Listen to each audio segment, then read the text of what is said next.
Hello, and welcome to Things We Learned This Week, a show about research, facts, and combating the apparent human need to make crap up. I'm your co-host, Jacob Morrow. And I'm your other co-host, Jordan Williams. Twice a month, the two of us are going to look into a topic that interests us, and then we're going to BS about those topics together for you to listen to. All right. Yep. So, before we start with our main topics, I have something that we have both learned this week, or at least I have learned and you have been there for. Oh no, what's this? Which is the keto diet. Oh yeah, no. And how badly it's fucking up my life. No, believe me, I've been going through this keto stuff as well. Don't forget who started it the day before you, bucko. You did start a day before me. You got to have closure with potato chips and cookies and all that fun stuff. I didn't get to have... Well, actually, okay. So, the night before, I was like, oh yeah, I might eat some chips or something. And that night I got home, and my dad goes, hey, there's some stuff that we got from a bar in the fridge. And so I open it up, and there's like half a thing of pizza in there, and like a bunch of mushrooms and fries. So I just heated all those up and ate all of them. You rat bastard! You lied to me. So, for anyone who doesn't know, a keto diet is a diet where you take your carbohydrate intake and you just kind of throw it down into hell. You take the fun out of food. Yes. So that means no bread, no rice, no soda pop, what the hell? No candy, no nothing like that. Anything that might have sugar in it. Even natural sugars. Anything. Yeah, especially natural, like sugars, like you can't eat a whole lot of fruit. That's, well, conventional fruit. You can still eat like tomatoes and cucumbers, but... And luckily, if it weren't for one of my coworkers who's been doing keto for a year and a half now, may God rest his soul. Yes, Alan. Alan is a lifesaver and told us about the importance of dietary fiber, which is like counter carbs. Yes. For whatever reason, it's like, I don't know why. This is something we should research eventually. But for whatever reason, dietary fiber counteracts carbs, apparently, depending on what diet you're doing or which research you look at. But that's what makes a 28 carb avocado only 2.5 carbs, because they're like anti-carbs. Yes. It's like when they meet real carbs, they just take them away. But they're part of the same substance, which I don't understand why you could eat it, but only half of it counts as actual food. I mean, it's because they're technically dietary fibers, so they're things that you need for your body to function, whereas, like, your body can't process sugar, but it can process dietary fibers. I don't know, man. I'm just BSing. This is exactly what we're trying to combat here. Hey, setting a great example. Woo! Anyway, would you like to jump into it? Yeah, sure. Let's get this over with. Sure, go ahead. I'm going first, right? That's what the script says. Yeah, that's what the script says. But they didn't know that there's a script. They thought that we were just really good at this. Crap. Anyway. Anyway, go ahead. So, for the first topic, I picked something that was made interesting to me by another podcast. As an avid listener of the Rooster Teeth podcast, I heard Bernie Burns talking about his recent infatuated interest with the moon. And so I decided to do some research into the moon and see where it went from there. A sort of lunar infatuation. Yes, exactly. To put it in porn title. Good Lord. All right, so our first source is sciencekidz.co.newzealand/sciencefacts/space/moon.html. Space facts kids.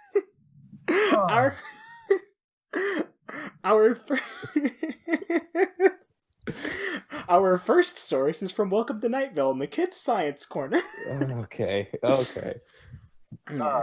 So, some of these are pretty obvious, such as the moon, which is the big, bright, white ball that's sometimes in our sky, depending on what time of the month it is.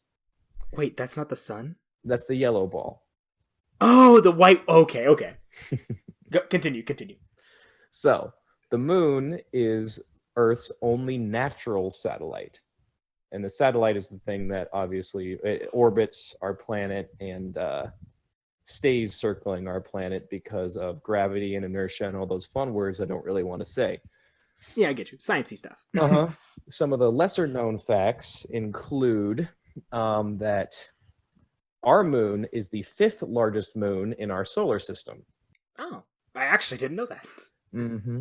The average All distance from the moon to the Earth is that's a lot of numbers I didn't read beforehand, 384,000 kilometers, or 238,857 miles for us uneducated Americans.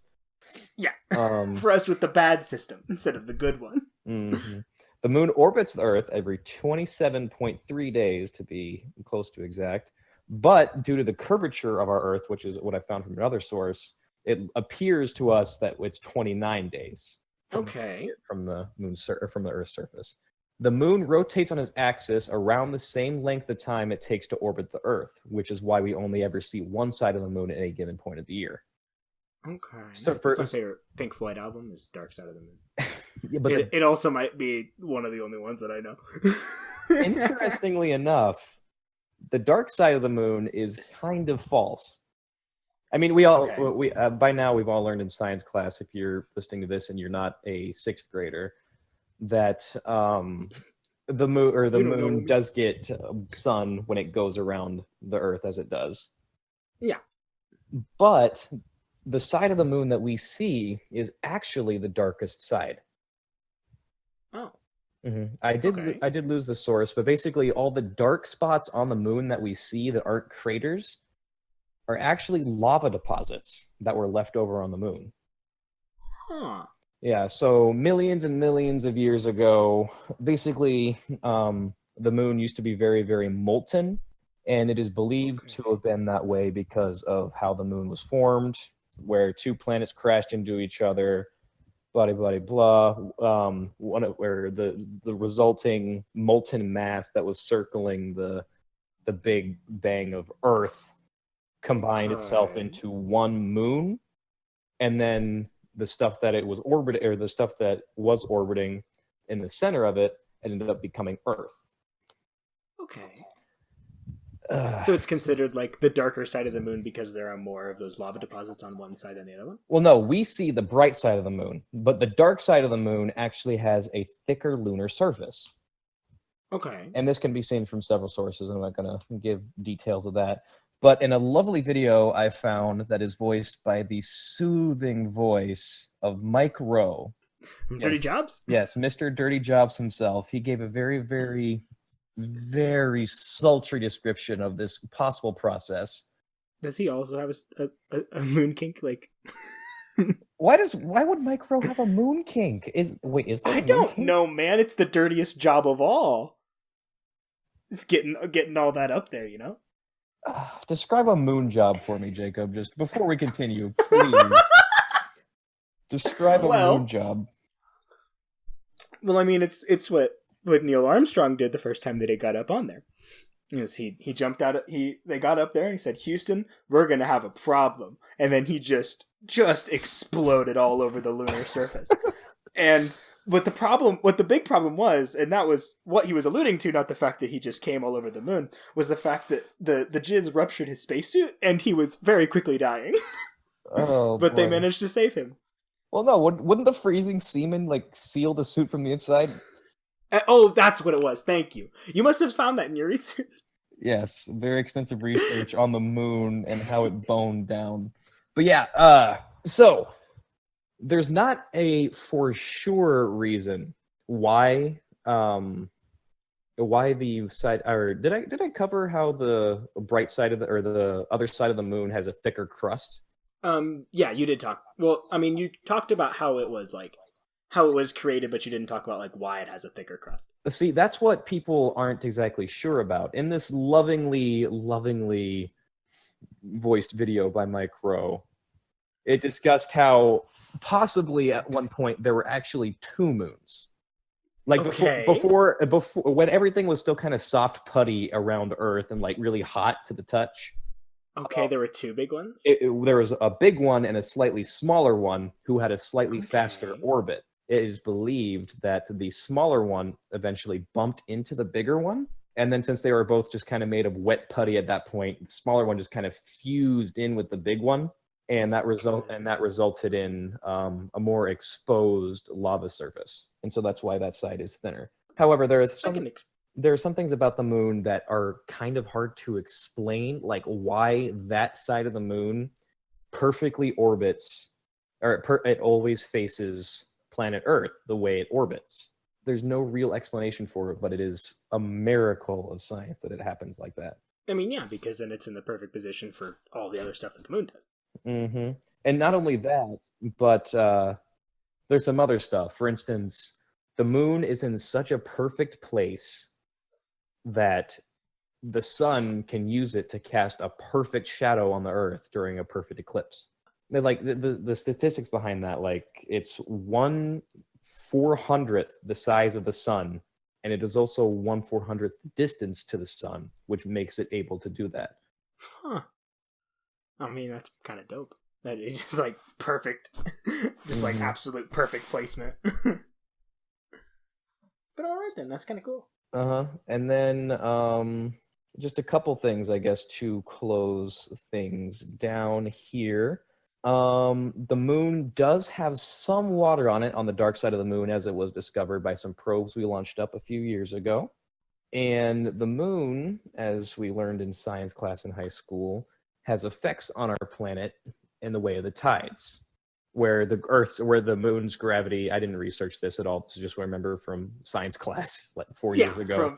From middle school science class. Yeah, the gravity of the moon is strong enough that when it's in certain positions, it causes the tides to go in and out because the water is drawn toward that celestial body. Yeah, tides. Mm-hmm. However, this reminded me of lunacy and where that comes from. Oh, yeah, the belief that the moon causes mental illnesses. Well, not just mental illnesses. It mostly comes down to causing mood swings. Okay, yeah. For instance, people believe that when there is a full moon, that it caused people to go crazy and in some cases turn into werewolves, as mythology goes. I mean, yeah. But in reality, some research has shown that when the moon is closest to a planet, it has a pull on the fluids in their body, and by extent, their brain fluid, which can sometimes cause irregular behavior. For instance, some people are more irritable during that time of the year. Okay. Mm-hmm. I mean, not to be that guy, but like it is also possible that it is just like a sociological thing that we've developed, like as a society, like as a world society, that when there's a full moon, oh, it's spooky, so like we all like set ourselves like that. You know what I mean? Oh yeah, Halloween fever. Yeah, basically. Well, I mean, because like I may have also done some research on the moon in my day, because I'm a space boy at heart. But nerd. Well, for the most part, like the tide thing really only affects large open bodies of water. So like, I mean, there's an episode of Sawbones. You should go listen to that show because it's kind of in line with ours, by McElroy and his wife, by Justin and his wife Sydney. But no, they do an episode on lunacy where they talk about this and like how throughout ages it, like, people have thought that it does stuff, but like it's not really clear that it could. But it is kind of a cool idea that like the moon has an impact on people just based on the fact that it has any kind of pull. All right. Well, I think that closes out all the quick research I did on the moon. Okay. If I had remembered where most of my tabs went, I think I would have a little bit more information, but I think this is a pretty good start. I think that was a pretty good segment. All right, so are you ready for our next one? Yes, I believe so.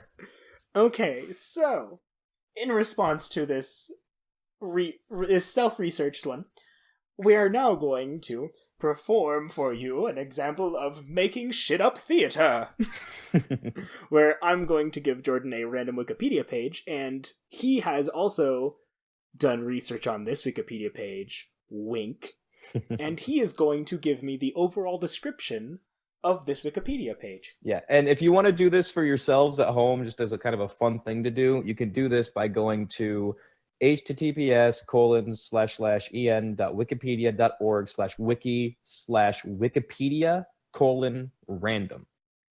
I'll throw it in the description.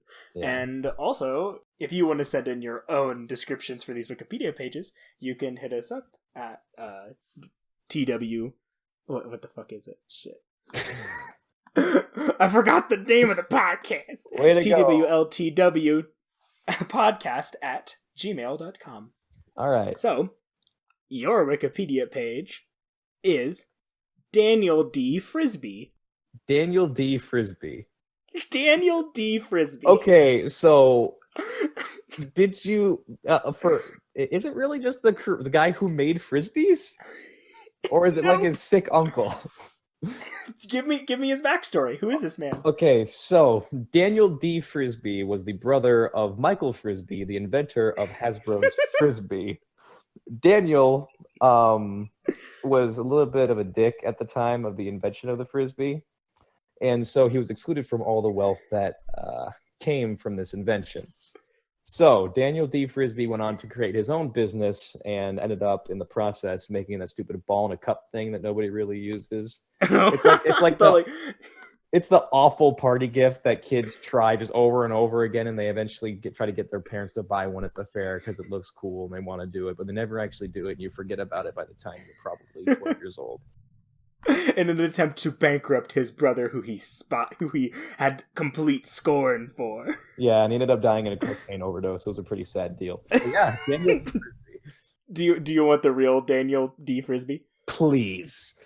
Daniel Dodge Frisbee was born on November 30th, 1859 in New York, and he passed away in August 6, 1931 in the same town.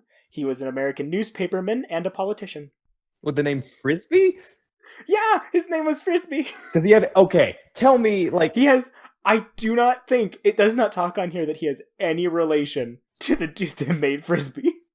And Frisbee spelled the same. And Frisbee is spelled exactly like Frisbee. Oh, good lord. He's a good man. All right. Are you ready for my research? Yeah, sure. Give it to me, Romeo. All right. So, speaking of Romeo, why'd you say Romeo there? Because you're doing it on Shakespeare.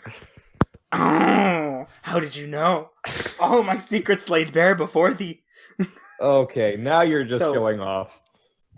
So, anyway, my topic isn't really Shakespeare, but more of like the belief that Shakespeare wasn't actually Shakespeare.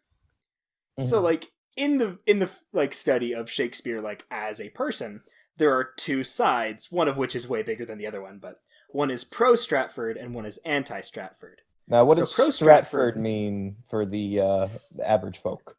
So I'm gonna get it. So pro Stratford people, right, believe that Shakespeare was a guy named William Shakespeare. However, he spelled his name differently than how we spell it. So instead of spelling it, Shakespeare, he spelled it Shakespeare. So that's Shaksspere. And he was born in Stratford upon Avon. And I don't know what the upon Avon is, but it's cool. It sounds like a very, very obscure like ladies shampoo. Stratford upon Avon. He was born on April 23rd, 1564, to John Shakespeare and Mary Arden. I guess I didn't realize that they didn't take on their husbands' names yet, but it's cool. So John was a glove maker, and this is what the pro Stratford people believe, giving them that.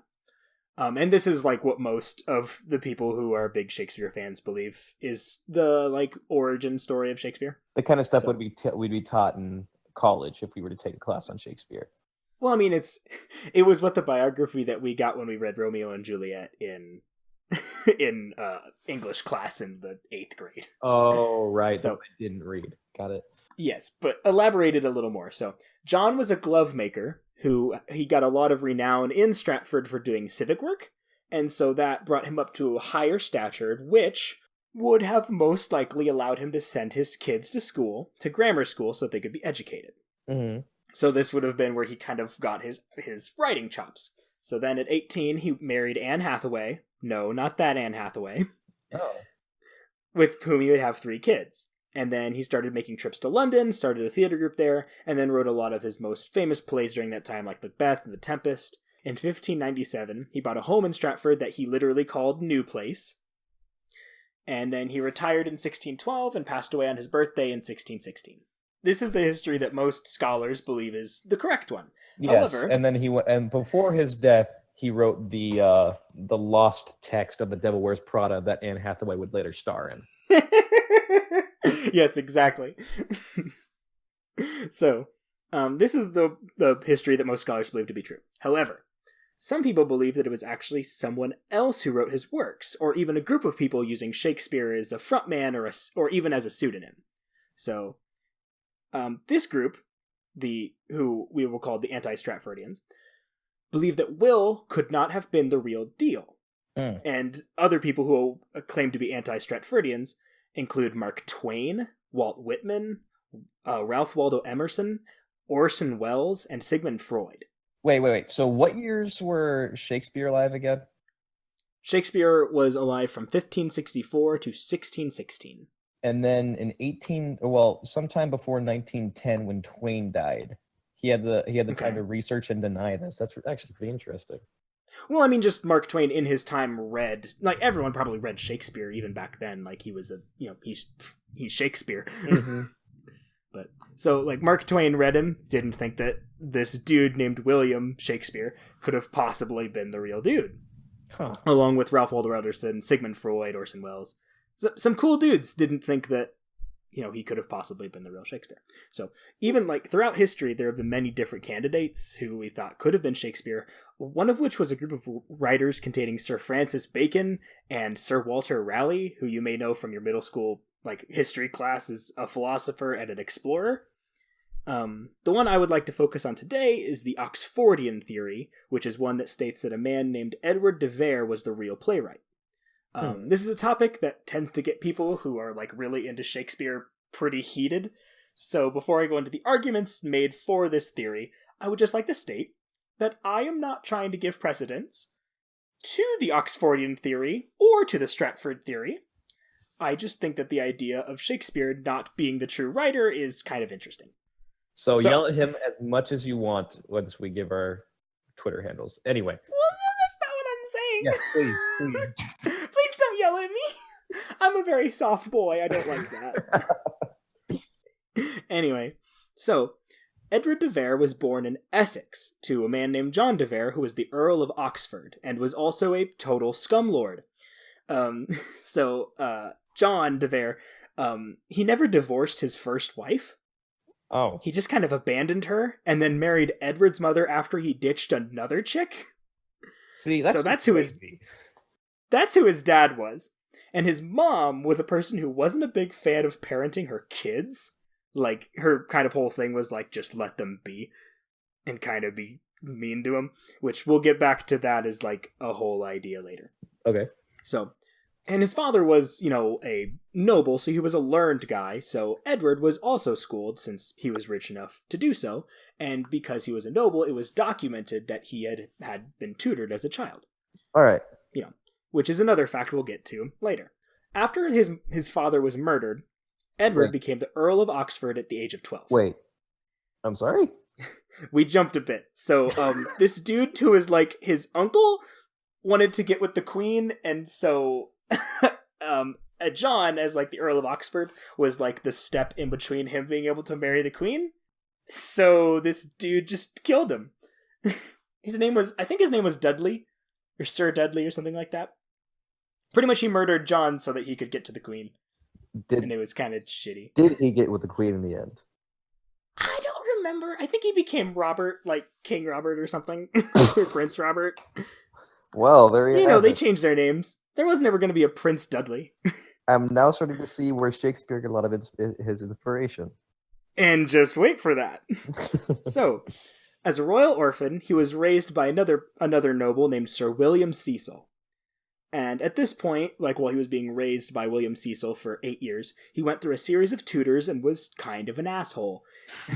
He really got into the noble lifestyle, wasting a lot of his foster dad's money buying clothes and swords and traveling around. Well, what would you do if you were a rich teenager? I mean, probably this. So it was during this time that he purchased some books, and books were pretty expensive at, in the 1500s, which included a Bible, which throughout his life he made notes in. Keep this in mind. Right. So after coming to maturity, he attended a couple colleges, which he is also documented as having attended. And after having his money situation become, very situation causing, he went to court a lot because, as a noble, he borrowed a lot of money and continued to just live super extravagantly. Was Shakespeare the inspiration for Han Solo? He might have been. So he married a lady named Anne Cecil, who was William Cecil's daughter. So he just kind of takes everything from this dude. Okay. And he had a bunch of children, and he had some children. He was never given any significant role in the nobility, but there are papers stating that he was granted an annuity of £1,000, which in that time is a lot of money. Which has been speculated. Oh, sorry, go ahead. Sounds heavy. Yes.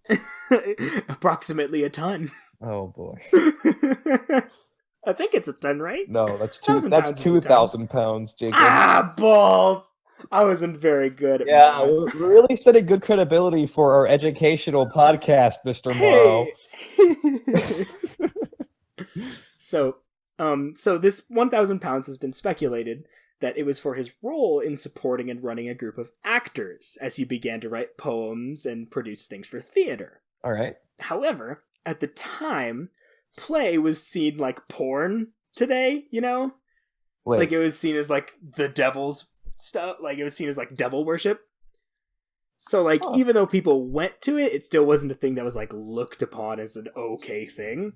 It was a guilty, so it's been some guy would come down a shady alley looking to see Hamlet.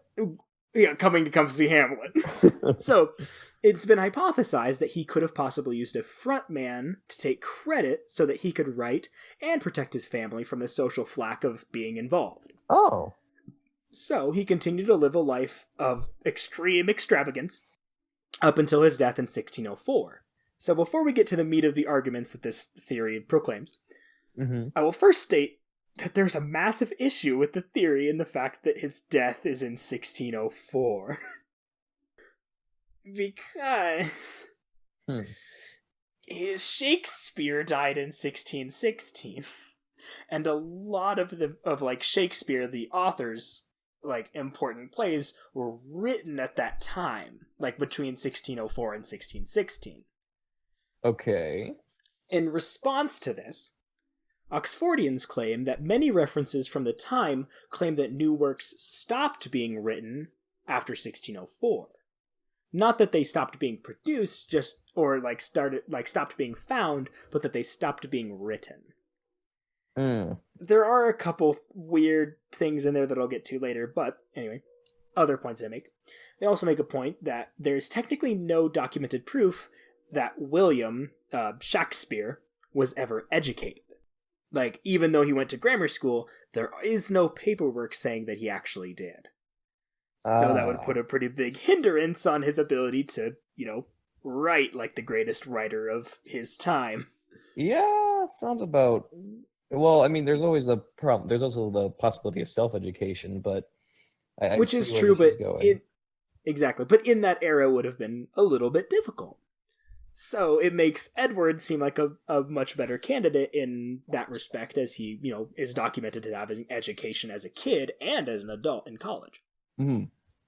A third point is that when Italy, which is, a pretty big setting for Shakespeare, when it's described, it's often pretty spot on, almost as if the person has been there, which Edward had been due to his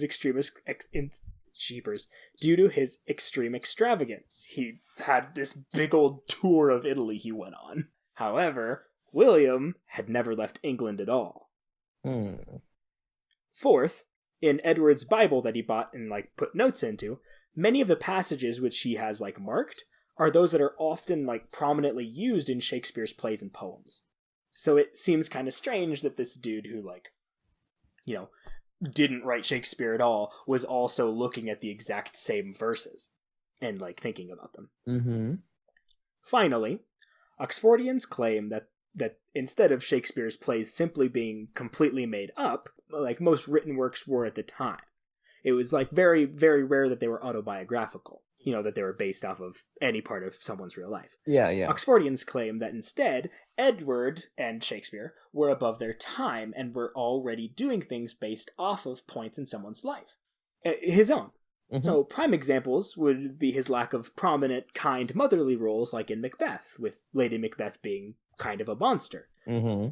Whereas, like, Lady Macduff is a kind person, but she literally says, like, a couple lines. Nowhere near as much as the mean one. Mm-hmm. The fooling around of younger teens in Romeo and Juliet and The Winter's Tale, and there are even characters that are named after his close childhood friends and cousins. Like, if I remember it right, what was the one that you just said? Shoot, I can't think of the name of the play. Hamlet. Hamlet. Hamlet was one of his cousins. No. Like, not the character, but one of his cousins was named Hamlet. Oh, okay. Yeah. I mean, and there's other stuff about that, that they think that Friar Lawrence in Romeo and Juliet was based off of his first tutor, who he really liked, and, like, really got along with, and kind of inspired him, maybe, because he was super into, like, Latin and reading and stuff. I'm a little worried how close that relationship was, considering how he was, like, very, very well versed in drugs. Yeah, maybe. Well, it was the idea that there was a learned person who was also a fantastic drug hookup. Yes. Also a fantastic drug hookup who literally made a pair of people that had known each other for like a couple of days get married. And later commit suicide. And help them commit suicide. Yes. That's cool. So, while there are flaws in this theory, with Edward's premature death being the biggest, I still think it's kind of an interesting idea and a shining example of why someone needs to, like, one should read a couple sources instead of just taking one person's opinion and running with it. Yeah, like, this is... So, like, if... This is honestly almost enough. I think I might actually try to find a video on this later. This sounds really cool. And there are a lot of very, very, very long YouTube videos about it. I will be completely honest, I may not have watched any of them and just did reading research, but all of my sources will be in the description along with all of Jordan's. Yeah. I gotta find those tabs, don't I? That's it for me. Well. What tabs? Oh, your sources? God, yes. Jordan.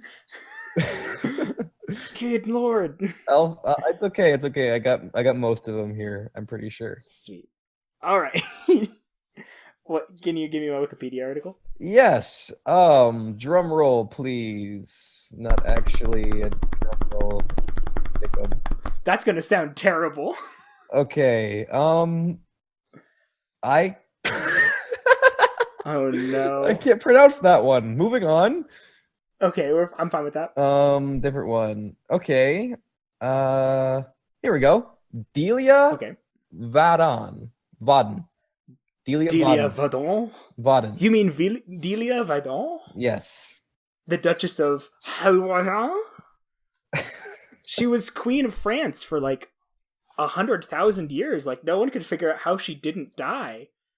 Everyone was constantly asking her if she had like somehow found the Fountain of Life. And they like found it. They like found something that looked like it in there, but it was burned down when the Dutch invasion of 17,001, far in the future, actually. Time travelers have come back from our era and explained to us that France becomes the world empire, actually. Yes, the coward. Shit, I lost the plot.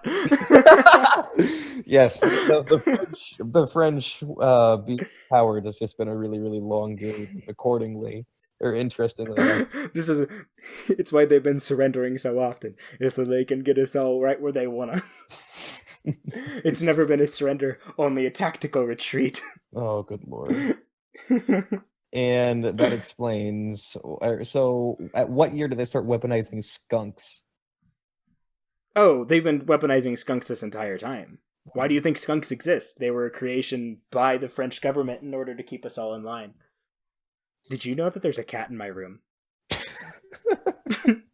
You have lost the plot. No, this is not me losing the plot. There is literally a cat in my room pawing at the door. Quick, Jordan, distract him while I let the cat out of my room. Wait, is it Beryl or Cheesecake?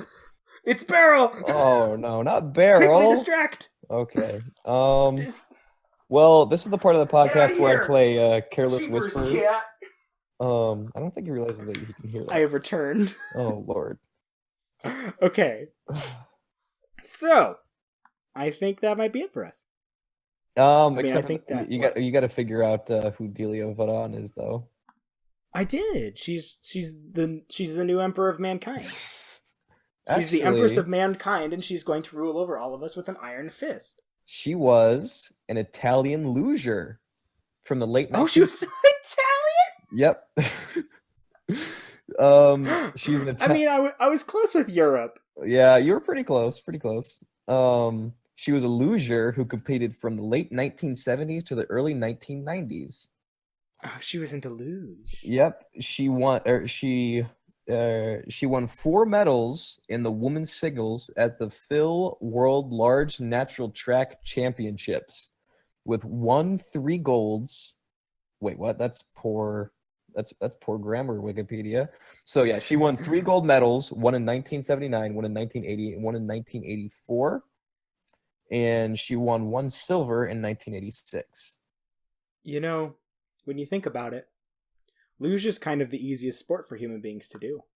Yeah, No. Not because you just do a thing. It's because everyone starts out luging. Everyone luges down one specific tunnel, and it's the person that gives birth to every human being, Elizabeth Duvall. Oh, good Lord. She is the All-Mother, Jordan. The All-Mother. Wait, it doesn't give her death date. Come on. How old is she now?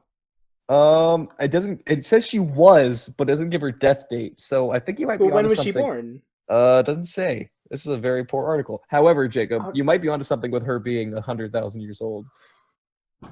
When was she born? It doesn't even give a birthday? No. It says Are we sure this is a real person and not a fictional character? I can't read the articles because they're in Italian. I guess we'll never know. I guess we'll never know. Oh, boy. All right. So I think that's been our show. So yeah, if you have questions, if you have comments, if you have things that you learned this week, if you have Wikipedia articles that you've chosen to make fun of, you can send all of those to TWLTWpodcast@gmail.com. And also help us come up with a good way to pronounce that, because it's a little bit of a mouthful right now. I kind of like Twitwa. Twitwa? It was better. Twitwa. Oh, yeah, okay. I like TWLPodcast@gmail.com. Oh, boy. Yeah. All right. And then if you want to follow us on social medias, you can follow me on Twitter at Muro, which is just M with 3 O's, ROW. And you can follow me on Tumblr at A Swarm of Birds at tumblr.com. Mm-hmm. I don't have many fancy social media, but you can find me on Instagram at Crashing Marty. That's Marty with a Y. Okay? Marty with a Y. On my Tumblr, I post So on my Tumblr, I post I post poetry that I've written, and I also put up not fan fiction, stories that I have narrated for, and just kind of read overall because I like them. So. And I have pictures of my face sometimes. Mm-hmm. And other times pictures of my face. And they're all crooked. Yeah, and they're all crooked. But yeah, I think that might be it for us. All right. So, do we want to close this out with another random article, or? All right. Yeah, let's close this with one more random article. Okay. How do I do another random article? Okay, I'm gonna do it. I'm gonna go back. Go ahead. So we close today's podcast with the California Proposition 16. Oh, dude. All right, close that out before you read it. We're gonna just do it. Okay. I'm not looking anymore. So we're gonna take turns. Okay. All right, the California Proposition. Don't remember the rest. 16 was the first legislation to dictate that only bears could lay